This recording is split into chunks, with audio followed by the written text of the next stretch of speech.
하늘 하나님이 주시는 은혜와 평강이 늘 함께 하시길 주의 이름으로 축원합니다.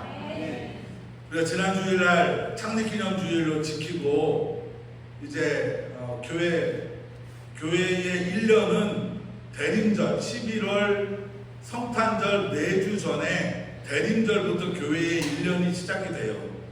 그래서 대림절을 보내고 성탄절을 보내고 주연절을 보내고 고난주간을 보내고 부활절기를 보내고 부활절기가 끝나면 오순절 성령강림절이 시작이 됩니다.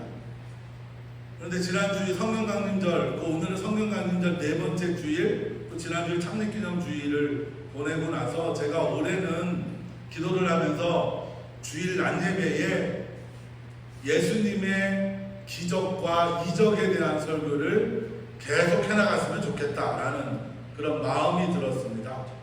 무엇보다 우리 성도님들과 수요 예배나 주일 오후 예배에 이런 시간을 가져도 되겠지만 예수님의 생애 이적과 기적을 살피는 시간도 있어도 되겠지만 주일 낮예배에 우리 성도님들도 제일 많이 모여 계시니까 예수님이 이 땅에 계시면서 하셨던 이적과 또 예수님이 하셨던 비유들을 쭉 살펴보면서 예수님이 십자가에 달리시고 죽으시고 부활하신 사건만이 아니라 예수님이 이 땅에 살아계시면서 하시고자 하시는 말씀, 예수님의 생애 가운데 제자들에게 또 우리들에게 전하시고자 하는 말씀의 의미를 깨닫는 시간이 되었으면 좋겠습니다. 오늘은 그 첫 시간으로 여러분 아주 잘 아는 가나의 혼인잔치에 예수님이 가셔서 물을 포도주로 바꾸는 기적의 사건을 함께 생각하며 은혜를 나누고자 합니다. 가나라는 마을은 나사렛에서 약 8km 정도 떨어진 거리에 있는 아주 작은 마을입니다. 아주 작은 마을이라는 게 여러분 중요합니다. 걸어서는 약 1시간 정도의 거리니까 예수님이 이 가나라는 곳에 걸어서 가시거나 아마 걸어서 가셨을 것이라고 생각이 돼요. 걸어서 가나의 혼인잔치에 참석하셨을 텐데 그 가나의 혼인잔치에 잔치가 열렸고 그 혼인잔치에 예수님이 초대받으셨고 예수님이 혼인잔치에 참석하십니다. 그런데 그 혼인잔치에 갑자기 문제가 생겨요. 어떤 문제가 생기느냐? 2절, 3절 말씀 같이 읽읍시다. 예수와 그 제자들도 혼례에 청함을 받았더니 포도주가 떨어진지라. 예수의 어머니가 예수에게 이르되 저들에게 포도주가 없다 하니. 아멘. 이 가나 혼인잔치의 이야기의 말씀은 요한복음에만 있습니다. 마태, 마가, 누가복음에는 없어요. 요한복음에만 있는데 이야기의 전개가 아주 빠르게 진행이 됩니다. 예수님이 가나의 혼인잔치에 초대를 받았는데 혼인잔치에 예수님이 참석하셨을 때 갑자기 뭐가 떨어져요? 포도주가 떨어집니다. 포도주가 동인한 것이죠. 그래서 예수님의 어머니가 예수님에게 와서 포도주가 떨어졌다고 그렇게 이야기를 합니다. 근데 왜 갑자기 포도주가 떨어졌을까? 왜 갑자기 포도주가 동난 게 이야기의 주제가 될까? 그것을 이해하기 위해선 예수님 시대에 이 이스라엘 민족의 결혼 풍습을 먼저 알아야 합니다. 예수님 시대의 결혼은 이렇게 하였습니다. 여러분 잘 들어보시기 바랍니다. 우선 처녀 총각이 있어요. 그런데 총각이 저 처녀가 마음에 들어요. 결혼을 해야 되겠어요. 그러면 먼저 뭘 해야 되느냐? 잔치를 먼저 벌여야 됩니다. 잔치를 벌이는데 잔치를 보통 한 주에서 2주 정도 이렇게 잔치를 벌여요. 그리고 그 잔치 비용은 누가 부담하겠어요? 신랑이 다 부담을 합니다. 그리고 이제 이 결혼식의 가장 하이라이트는 언제냐? 절정은 언제냐? 결혼식 마지막 날입니다. 결혼식 마지막 날 신랑은 이런 잔에다가 여기도 예쁜 그림이 그려져 있네요. 포도주를 한 잔을 따라요. 그리고 신부에게 갖다 바칩니다. 그러면서 난 이제 과거는 다 끝났습니다. 이제 당신과 함께 새로 시작하겠습니다 하고 신부에게 이게 포도주 잔을 이렇게 다 바칩니다. 그러면 신부가 마시면 그 결혼은 성사가 된 거예요. 근데 만약에 신부가 이 포도주를 안 마시면 어떻게 되겠습니까? 네, 어떻게 되겠어요? 네, 결혼이 파토가 나는 것이죠. 일주일 동안 잔치한 게 다 허사가 되는 것입니다. 물론 대부분 신부들은 이 잔을 마십니다. 왜냐하면 이미 결혼을 하기로 다 약속을 하고 잔치가 시작되기 때문에 대부분의 신부들은 이 포도주 잔을 마시는 것이죠. 최소 일주일 동안의 잔치를 벌여야 했으니까 얼마나 많은 음식과 얼마나 많은 포도주가 필요했겠습니까? 또 잔치도 혼자 벌이는 잔치가 아니라 한 가족이 일주일 동안 잔치를 벌이려고만 해도 많은 음식과 많은 포도주가 필요할 텐데 마을 사람들을 불러서 오늘 예수님도 초대했듯이 많은 사람을 불러서 하는 혼례 잔치니까 얼마나 많은 음식과 얼마나 많은 포도주가 필요했겠습니까? 또 더더군다나 중요한 건 포도주는 아주 중요한 결혼식 잔치의 필수 물품입니다. 왜냐하면 이 지역은 물이 석회질이 아주 많아요. 그래서 여러분 우리 대한민국은 참 하나님께 축복받은 나라입니다. 이렇게 물을 마음껏 마실 수 있는 게 얼마나 큰 축복인지 몰라요. 그런데 그 이스라엘 지역은 지금도 물을 뜨면 석회가 이렇게 하얗게 뜹니다. 물을 못 마셔요. 그래서 그거를 아주 오랫동안 정제하는 것이죠. 그 대표적인 정제법이 바로 포도주를 만들어서 먹는 것입니다. 그러니까 이 포도주는 술의 의미도 있지만 술의 의미보다 더 중요한 건 마치 물처럼 마시는 그런 생존을 위한 생수처럼 그렇게 마시던 것이었습니다. 그런데 사람들 잔치에 오면 음식도 잘 먹지만 꼭 필요한 게 물도 마셔야 되고 포도주도 마셔야 되는데 포도주가 뭐가 됐어요? 동이 났어요. 사람들의 생각들이 어떻겠습니까? 우리도 결혼식 가면 제일 중요한 게 뭡니까? 결혼식에 제일 중요한 거 국수예요. 국수? 결혼식에 제일 중요한 건 결혼식이죠, 여러분. 결혼식이 제일 중요하지 않습니까? 그리고 그 다음에 중요한 게 결혼의 음식이 얼마나 맛있느냐가 결혼식보다 더 기억에 남는 게 음식이 얼마나 맛있었냐가 기억에 남잖아요. 그런데 만약에 혼인잔치에 이 포도주가 동이 났다는 건 결혼식 잔치가 끝났다라는 의미죠. 이 신랑의 입장에서는 혼례 잔치가 끝났고 이 신랑의 입장에서는 결혼식이 파토나는 위기에 닥친 거예요. 더 중요하게 이 결혼식 마지막 날 뭘 해야 됩니까? 청혼을 하려면 이 잔에다 뭘 따라야 돼요? 포도주를 따라야 되는데 포도주가 동이 났어요. 그러면 신부에게 청혼을 할 수 있어요? 없어요? 아주 심각한 위기에 처한 것이죠. 이 신랑의 입장에서. 물론 이 신랑이 가난했거나 7일간의 잔치를 도저히 준비할 수 없는 형편이었기 때문에 이런 문제가 발생했을 수도 있습니다. 그런데 아까 말씀드렸듯이 가나라는 마을은 아주 작은 마을이라고 했어요. 큰 도시라면 포도주를 금세 공급해 받을 수 있겠지만 그 마을에 있는 포도주를 다 갖다 써도 그 잔치를 다 치르지 못할 수도 있습니다. 예수님의 어머니는 급하게 예수님을 찾습니다. 그리고 예수님에게 포도주가 떨어진 상황을 전합니다. 그랬더니 갑자기 이야기가 이렇게 전개됩니다. 6절에 거기에 유대인 정결 예식을 따라 두세 통 드는 돌 항아리 6이 놓였는지라 예수께서 그들에게 이르시되 항아리에 물을 채우라 하신즉 아귀까지 채우니라고 말씀하십니다. 예수님께서 돌 항아리에 뭘 채우라 그래요? 물을 어디까지? 가득, 아귀까지 그냥 물이 철철철 넘칠 때까지 물을 가득 채우라고 하십니다. 그게 끝이에요. 끝입니다.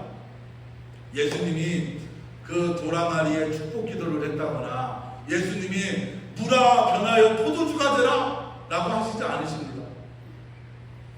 그냥 뭐라고 말씀하시느냐? 그냥 8절 같이 읽을까요? 이제는 떠서 연회장에게 갖다 주라 하시매 갖다 주었더니 어떻게 됩니까? 9절 연회장은 물로 된 포도주를 맛보고도 어디서 났는지를 알지 못하되 물떠온 하일들은 알더라. 연회장이 신랑을 불러 말하되 사람마다 먼저 좋은 포도주를 내고 취한 후에 낮은 것을 내거늘 그대는 지금까지 좋은 포도주를 두었도다 하니라. 아멘.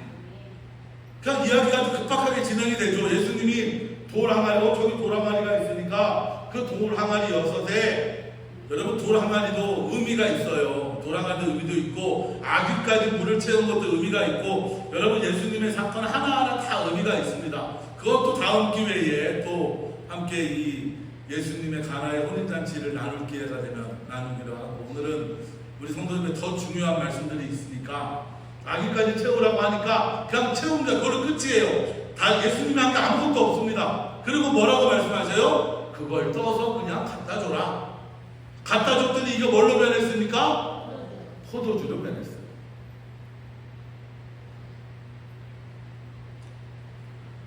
그것도 아주 맛을 보니까 아주 맛이 좋은 포도주라고 말씀하십니다. 그리고 나서 마지막 11절 말씀이 이어집니다. 같이 읽을까요? 예수께서 이 표적을 갈릴리 가나에서 행하여 그의 영광을 나타내심에 제자들이 그를 믿으리라. 아멘. 이렇게 이야기는 마무리가 됩니다. 그래서 우리는 이걸 예수님의 첫 이적이라고 말하고 또 예수님이 가나에서 가나 혼례의 잔치에 행하신 이적이라고 말씀하십니다. 표적이라고 해요. 표적. 이적이나 기적이라고 말씀하지 않고 표적. 표적은 무슨 말이냐? 예수님을 나타내는 일이라는 거예요. 기적이나 이적, 놀라운 일, 대단한 일이 아니라 표적이라는 건 예수님을 상징하는 사건이다. 예수님을 드러내는 사건이다. 예수님을 표현하는 말이다. 라는 것이죠. 제가 교회 밖에 나가면 이성희 목사 하면 이성희 목사가 어떻게 생겼고 어쩌고 어째 라는 것보다 중요한 건 무엇이냐? 이성희 목사는 선한 이웃교회 목사다 하면 저에 대한 표현이 다 되는 것 아닙니까? 그렇죠 여러분?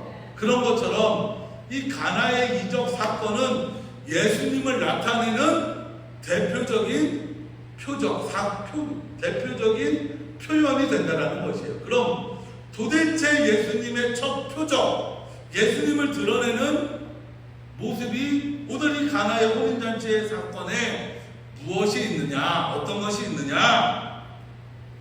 예수님은요, 첫 번째로 예수님은 우리가 예수님을 초대하면 예수님은 그 초대에 응하여 주십니다.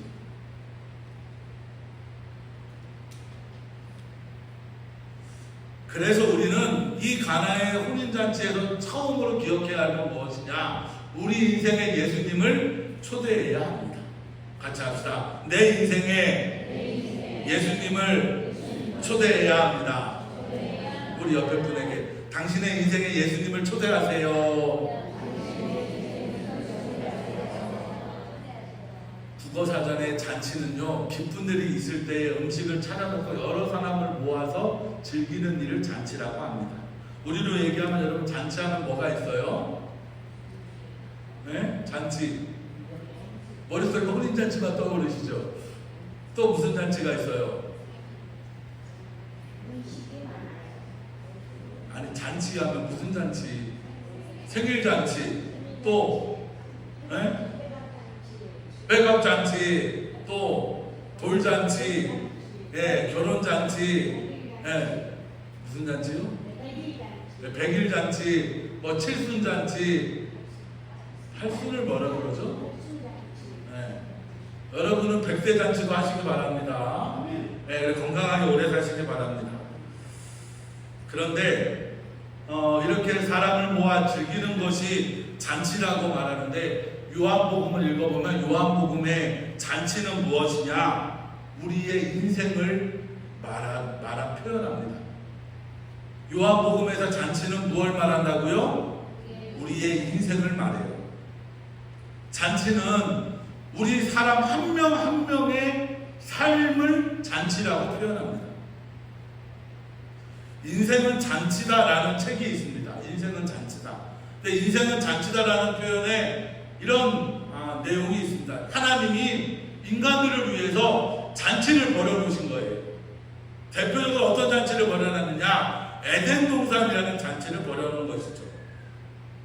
하나님이 첫째 날, 둘째 날, 셋째 날, 넷째 날 이렇게 온 우주 만물을 창조하시고 에덴 동산이라는 잔치를 마련해 놓으셨어요. 이 잔치의 주인은 누구예요? 하나님이에요. 하나님이 야, 내가 너무 좋은 일, 너무 좋다, 너희들과 함께 잔치를 벌이겠다 하고 사람들에게 잔치상을 마련해 주었어요. 근데 그 잔치에 인간이 잘 즐기다 그 잔치상을 망쳐놓은 게 누구예요? 인간들이라는 것이죠. 하나님께서 에덴 동산에서 인간에게 잔치를 풍성하게 만들어 주었는데, 그 잔치를 인간이 망쳐놓은 것이에요. 상을 그냥 뒤집어 엎은 것이죠. 죄를, 그 사탄의 마귀의 유혹에 빠져서, 유혹이라는 죄에 빠져서, 하나님처럼 되고자 하는 죄에 빠져서 인간이 하나님이 만들어 놓은 잔치를 다 엎어버린 것입니다. 망쳐놓은 것이죠. 하나님이 차려놓은 그 잔치판을 깨뜨린 것은 하나님이 아닙니다. 바로 인간들이죠. 인간이 죄라는 것으로 하나님의 잔치를 망쳐버립니다. 본래 잔치의 주인이 하나님인데 손님으로 참여한 인간이 그 잔치상을 다 망쳐버린 것이죠. 그래서 인간에게는 하나님이 만들어준 잔치상이 사라지고 있습니다. 그러다 보니까 인간이요, 이 마음속에 끊임없이 어떤 욕망이 있느냐, 인간의 욕망 속에 인생을 잔치처럼 만들고 싶은 욕망이 있는 거예요. 내 인생을 잔치로 만들어야 되겠다. 그래서 어떤 사람들은 돈을 많이 벌어서 내 인생의 잔치를 만들어 보고 싶은 사람이 있고, 또 어떤 사람은 출세해서 내 인생을 잔치로 만들어 보고 싶은 사람이 있고, 또 어떤 사람은 건강으로 내 인생을 잔치로 만들어 보고 싶은 사람이 있고, 또 어떤 사람은 미모로 성형수술을 그냥 몇 번을 해서라도 그냥 얼굴을 예쁘게 만들어갖고 내 인생을 잔치로 만들고 싶은 그런 욕망이 끊임없이 인간에게 있는 것이죠. 그런데 그 노력은 결국 다 수포로 돌아가고 맙니다. 끝이 나고 말죠. 오늘 예수님이 참석한 혼례잔치에 포도주가 다 떨어져서 그 혼례잔치가 파장이 났듯이, 끝이 났듯이, 우리의 인생도 돈으로, 출세로, 미모로, 성형수술로 잔치를 벌여보려고 하지만 결국 끝이 나고 마는 게 바로 우리 인생이라는 것입니다. 요즘 최근에 아주 유명한 강아지 훈련사가 문제가 된 사건이 있었습니다. 아주 능력 있고 자질도 충분하고 사람들에게 존중받는 그런 강아지 훈련사였어요. 그래서 유명세도 타게 됐고 방송도 출연하고 그 강아지 훈련사의 인생은 잔치판이 되었습니다. 그런데 어떻게 되었습니까? 지금은 결국 몰락의 길로 가고 있죠. 잔치가 끝난 것입니다. 인간이 스스로 차린 잔치는 결국 인간을 만족시킬 수 없고 위기와 어려움 가운데 결국 파장이 난 잔치가 될 수밖에 없다라는 것이죠. 그런데 여러분, 오늘 본문에 요한복음 2장에 나오는 그 혼례잔치도 파장이 났습니다. 끝이 났어요. 사람들이 이제 결혼식이 끝났다라고 생각했을 것입니다. 저 신랑은 어떻게 신부에게 프로포즈를 하지? 하는 걱정도 하면서 에휴 가자 하고 혼례잔치가 완전 파장이 다 난 것입니다. 그런데 여러분, 예수님은요 그렇게 끝났다 한 잔치에도 함께 하십니다.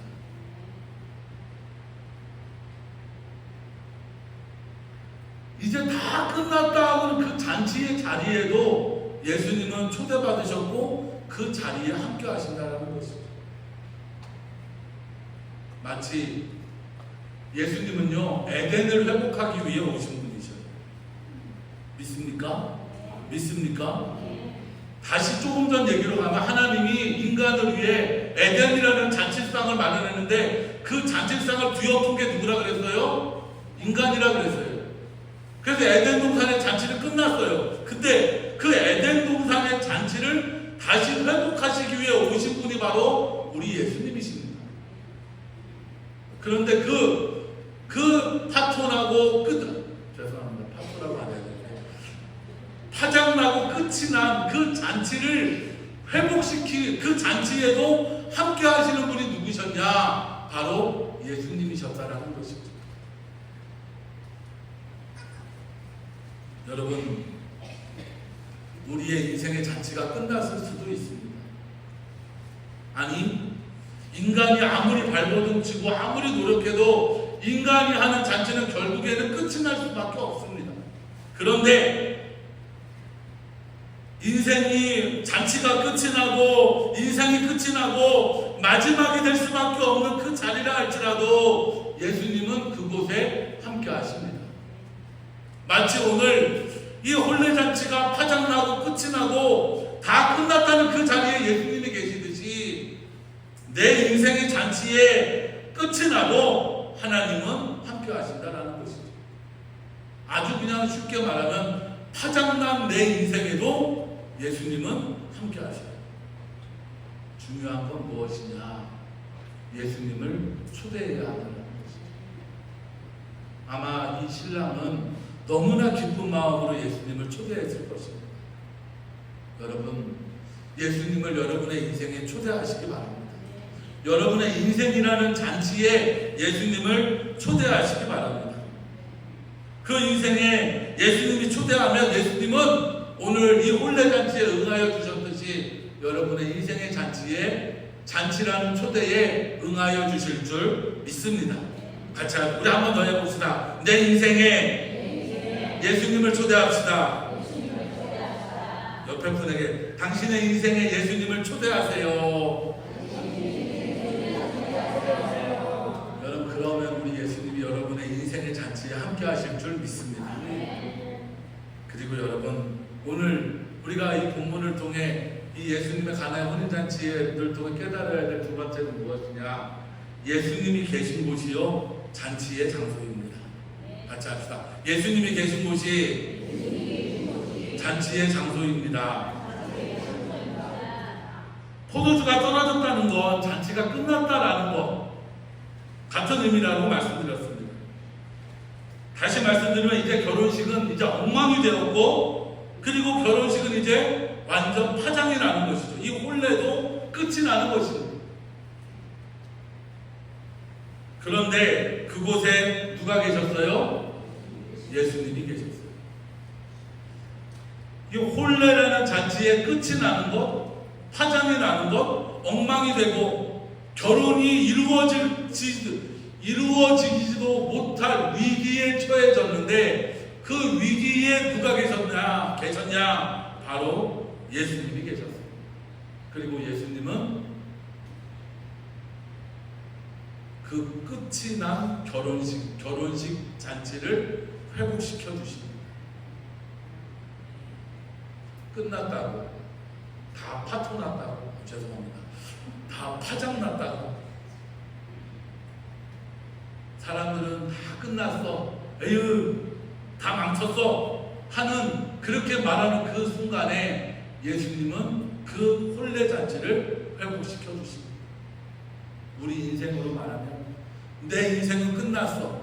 내 인생은 이제 끝이야. 내 인생은 이제 더 이상 할 수 있는 게 없어.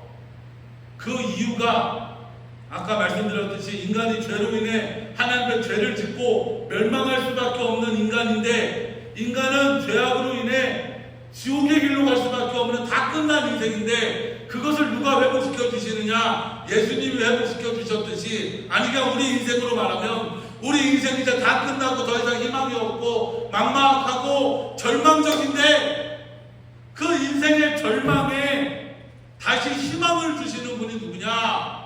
바로 예수님이라는 것이죠. 나는 이제 할 수 없어. 난 이제 못해. 내가 해봤자 뭘 하겠어. 에이, 나는 끝이야. 라고 하는 그 자리에 누가 계시느냐? 예수님이 계시다라는 것입니다. 그리고 그 예수님이 물을 포도주로 바꿔주셨듯이, 그래서 그 잔치를 계속하게 하시고 더 좋은 잔치로 만들어주셨듯이, 예수님이 우리 인생의 잔치를 다시 회복시켜 주시고 더 좋은 잔치로 만들어주고 계심을 여러분 믿으시기 바랍니다. 10절 말씀을 같이 읽읍시다. 말하되 사람마다 먼저 좋은 포도주를 내고 취한 후에 낮은 것을 내거늘.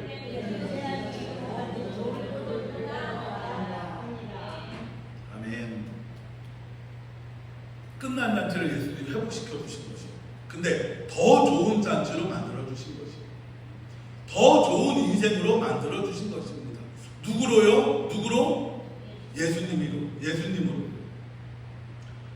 예수님 이전에 멸망하고 지옥으로 갈 수밖에 없고 실패한 인생이라는 잔치를 예수를 통해 구원의 길, 생명의 길, 다시 시작할 수 있는 길로 바꾸어 주신 것입니다. 여러분, 이거 정말 소중한 깨달음입니다.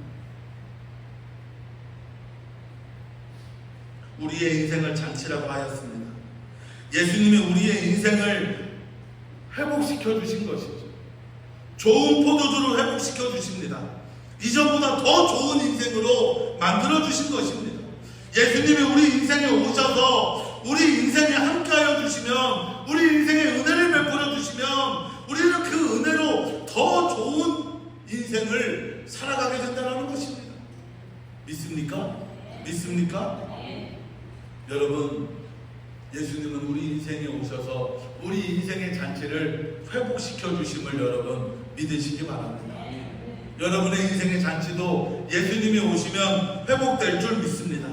무너진 혼례를 회복하여 주셨듯이 우리 인생을 회복시켜 주십니다. 평안과 위로로 새 인생을 살게 하여 주십니다. 너무나 감사할 일이죠. 훨씬 좋은 잔치가 되는 것입니다. 여러분, 우리는 예수님이 우리의 인생에 오셔서 우리 인생을 훨씬 좋은 인생으로 만들어주고 계심을 여러분 믿으시기 바랍니다. 더욱 감사한 건 우리에겐 어디가 있어요? 하늘나라가 있죠.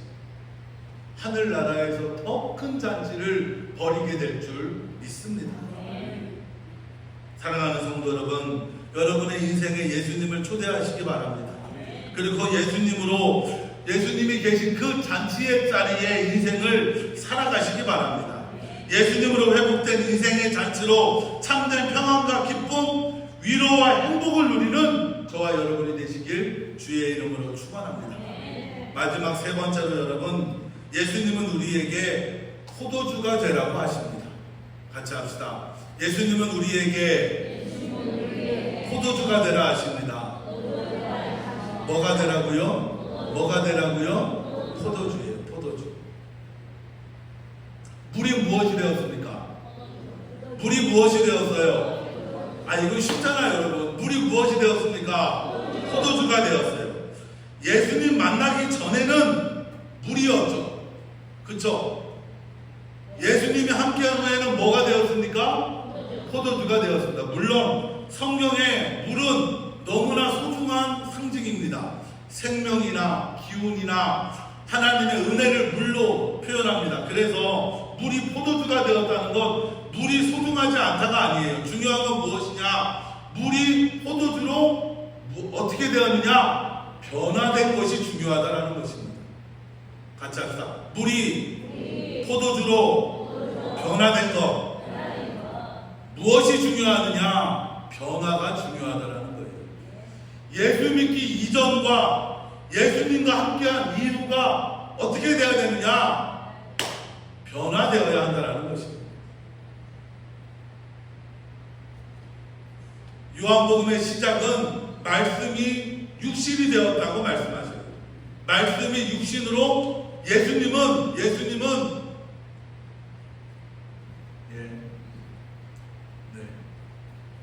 제가 시계를 보고 있습니다. 요한복음에는요, 처음에 말씀이 세상을 창조했다고 처음에 1장 1절에 표현이 돼요. 세상의 창조가 무엇으로 시작이 되었다고요? 무엇으로 시작되었다고요? 말씀으로. 근데 세상을 창조한 말씀, 여러분 하나님께서 말씀으로 세상을 창조하셨잖아요. 그쵸? 근데 그 창조하신 하나님의 말씀이 무엇이 되었느냐? 예수 그리스도라는 육신이 되었다는 것입니다. 아주 중요한 진리인데요. 다른 건 다 있더라도 여러분, 말씀이 육신으로 변화되었듯이 우리 인생도 물에서 포도주로 변화되는 인생이 되어야 한다는 것입니다. 예수님은 우리에게 뭐라고 말씀하시느냐? 물에서 포도주로 변화되라는 것이죠.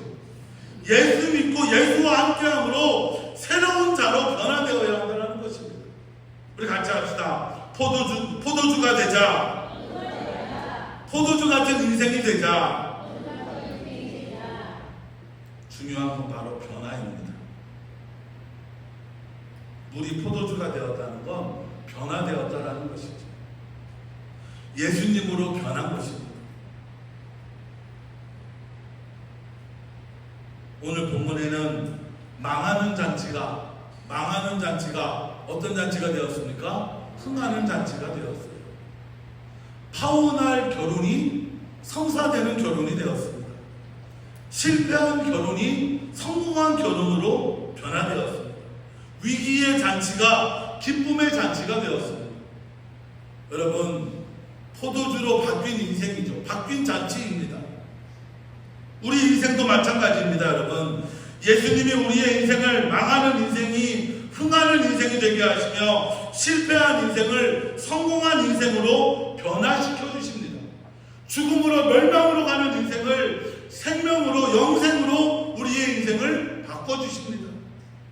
멸망으로 가는 인생을 하늘로 가는 인생으로 우리의 인생을 바꿔주십니다. 여러분, 포도주로 변하시기 바랍니다. 그냥 아주 쉽게 말하면 물처럼 그냥 맹숭맹숭하고 물처럼 아무 맛이 없는 인생에서 여러분 포도주처럼 맛도 나고 흥이 나는 인생이 되시기 바랍니다. 포도주의 의미를 따지면 정말 많은 이야기를 할 수 있겠죠. 하지만 여러분 포도주와 같이 저는 여러분의 인생이 재밌었으면 좋겠습니다. 여러분의 인생이 즐거웠으면 좋겠습니다. 여러분의 인생이 기쁜 인생이 되었으면 좋겠습니다. 우리 예수님은요, 물처럼 그냥 그렇게 살라는 게 아니라 포도주처럼 재밌게 살아라, 포도주처럼 즐겁게 살아라, 포도주처럼 기쁘게 살라고 말씀하십니다. 여러분, 포도주처럼 기쁘게 사시기 바랍니다. 포도주처럼 행복하게 살아가시기 바랍니다. 여러분, 오늘 저와 여러분의 인생에도 여러분의 인생이 포도주로 변하는 축복이 있길 주의 이름으로 축원합니다. 그래서 여러분, 맛있는 인생, 즐거운 인생, 여러분의 인생의 잔치가 회복되고 여러분 하나님 앞에 갈 때까지, 아니 하늘나라에 가서도 우리 예수 믿는 사람들은 영원히 무엇을 누리는 사람들이냐? 잔치를 누리는 사람입니다. 예수님은요, 이 잔치를 회복시켜 주셨어요. 그리고 잔치가 계속되게 하여 주셨습니다. 여러분, 우리가 예수 믿어서 예수 믿는 자는 계속 잔치가 계속되는 사람이어야 합니다. 여러분, 주님 만날 그날까지 여러분의 인생의 잔치가 계속되시기 바랍니다. 그리고 하늘나라 가서도 여러분의 삶과 여러분의 인생이 잔치로 계속되는 그런 저와 여러분이 되길, 그 잔치의 기쁨과 즐거움과 행복이 영원한 자들이 되시길 주의 이름으로 축원합니다. 기도하겠습니다. 좋으신 하나님, 끝난 잔치, 멸망한 잔치, 파장난 잔치였는데 예수님이 그곳에 함께 하심으로 그 잔치가 계속되고 물이 포도주로 변하였고 신랑은 청혼을 할 수 있게 되었고 그